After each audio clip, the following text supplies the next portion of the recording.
पिछली कक्षा में हम विभिन्न समितियों के गठन को देख चुके हैं। आइए आज देखते हैं उसके आगे। देखिए, विभिन्न समितियों का गठन जो संबंधित विषय से हुआ था, वो अपने संबंधित विषय से संबंधित प्रस्ताव को वो प्रारूप समिति के समक्ष रखते थे और प्रारूप समिति उन प्रस्तावों पर विचार करने के बाद फरवरी 1948 में संविधान का पहला प्रारूप तैयार किया। इसे फरवरी 1948 में प्रकाशित किया गया। भारत के लोगों को इस प्रारूप पर चर्चा करने और संशोधनों का प्रस्ताव देने के लिए 8 माह का समय दिया गया। लोगों को की शिकायतों, आलोचनाओं और सुझावों के परिप्रेक्ष्य में प्रारूप समिति ने दूसरा प्रारूप अक्टूबर 1948 में प्रकाशित किया। 4 नवंबर 1948 को संविधान का अंतिम प्रारूप पेश किया गया और इस दिन संविधान को पहली बार पढ़ा गया और 5 दिन तक चर्चा हुई। फिर 15 नवंबर 1948 को संविधान पर खंडवार विचार किया गया और यह कार्य 17 अक्टूबर 1949 तक चलता रहा। पुनः 14 नवंबर 1949 से विचार होना शुरू हुआ और संविधान सभा में डॉक्टर भीमराव अंबेडकर ने the constitution as settled by the assembly be passed का प्रस्ताव रखा। उस प्रस्ताव को पारित किया गया, जिसमें से संविधान के कुल 299 सदस्यों में से उस दिन संविधान सभा में 284 सदस्य उपस्थित थे, जो उस पर अपने हस्ताक्षर किए।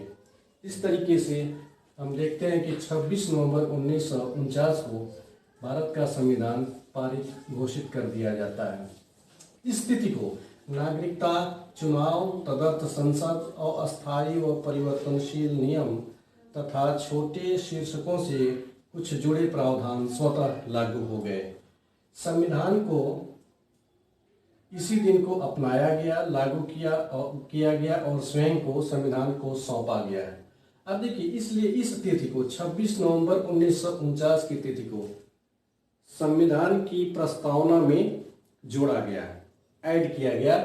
और आप जब देखेंगे संविधान की प्रस्तावना पढ़ेंगे तो अंतिम पंक्ति में कि 26 नवंबर 1949 को संविधान को अंगीकृत करते हैं, अर्थात अपनाते हैं, संविधान को अधिनियमित करते हैं, अर्थात लागू किया जाता है, और संविधान को आत्मर्पित करते हैं, मतलब संविधान को स्वयं को संविधान सौंपा जाता है।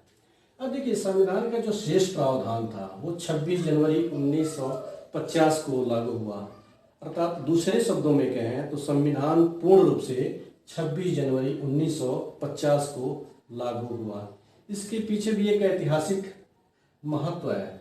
देखिए, इंडियन नेशनल कांग्रेस का जो लाहौर का अधिवेशन 1929 में हुआ था, उसमें पूर्ण स्वराज का प्रस्ताव लाया गया था और पूर्ण स्वराज के प्रस्ताव को पारित किया गया था तथा 26 जनवरी को पूर्ण स्वराज दिवस मनाने का निश्चय लिया गया था और 26 जनवरी 1930 को पहली बार पूर्ण स्वराज दिवस मनाया गया।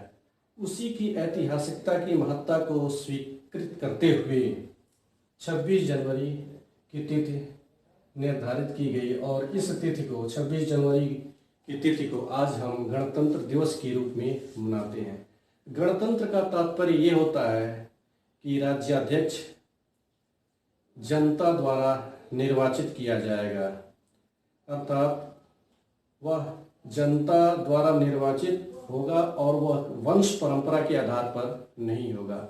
अब भारत के संदर्भ में हम देखते हैं तो वयस्क मताधिकार के बाद प्रतिनिधियों का निर्वाचन होता है और वो प्रतिनिधि एक निर्वाचक मंडल के माध्यम से भारत में राष्ट्रपति का चुनाव करते हैं, जिसको आगे हम राष्ट्रपति वाले चैप्टर में इसकी चर्चा करेंगे। देखिए, उसके बाद भारत के संविधान को कुल 2 वर्ष 11 माह 18 दिन बनाने में लग गए और संविधान को बनाने में 60 देशों के संविधानों का अवलोकन किया गया। संविधान सभा के कुछ अन्य कार्य भी रहे, जैसे 22 जुलाई 1947 को राष्ट्रध्वज को संविधान सभा द्वारा अपनाया गया और 24 जनवरी 1950 को राष्ट्रगान और राष्ट्रीय गीत को अपनाया गया।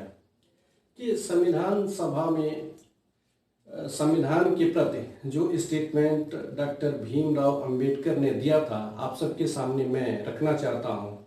उन्होंने कहा था कि देखिए, किसी भी देश का संविधान चाहे कितना ही अच्छा क्यों न हो, वह बुरा साबित होगा यदि उस देश में संविधान को मानने वाले लोग बुरे हों, और किसी भी देश का संविधान चाहे कितना ही बुरा क्यों न हो, वो अच्छा साबित होगा यदि उसका अनुसरण करने वाले लोग अच्छे हों।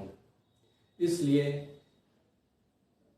राजनीतिक दल एवं जनता को संदर्भ में लिए बिना किसी भी टिप्पणी को करना और किसी भी निर्णय पे पहुंचना उचित नहीं है।